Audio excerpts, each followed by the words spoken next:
Вчера, 17 декабря 2024 года, уничтожен очень высокопоставленный террорист генерал Игорь Кириллов вместе со своим помощником. Дело в том, что Игорь Кириллов является главарем по ядерному, химическому, биологическому оружию. Взрыв произошел у подъезда дома. Игорь Кириллов выходил со своим помощником из подъезда. У подъезда был припаркован электросамокат, в котором было самодельное взрывное устройство, начиненное поражающими элементами. Напротив подъезда стоял автомобиль, взятый на прокат, в котором была установлена камера. И все кадры, вы, наверное, все видели эти кадры, где они выходят и их подрывают.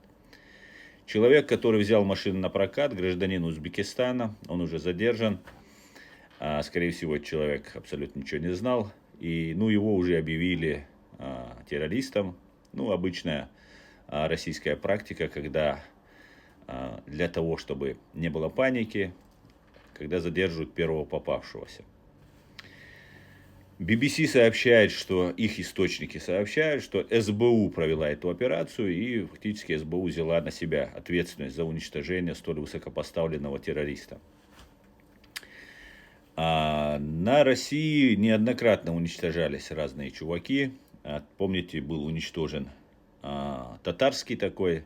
Девушка принесла бюст, его же бюст, с его лицом, с его головой, в котором была взрывчатка. Эта девушка тоже была тогда задержана, и фактически она была использована украинскими спецслужбами, и она сейчас сидит в тюрьме. Короче говоря, такого высокопоставленного чиновника еще украинцы не убирали. Это говорит о многом. Это говорит о том, что сезон охоты на генералитет начался. Теперь русские должны понять, что не только они могут убивать людей, взрывать, убивать, отравлять, травить людей. Оказывается, в эту игру можно играть вдвоем, и украинцы это продемонстрировали. Я полагаю, что сейчас генералы будут более осторожными, будут вести свой образ жизни более повнимательно.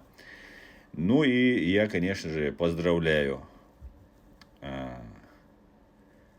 СБУ с успешной операцией.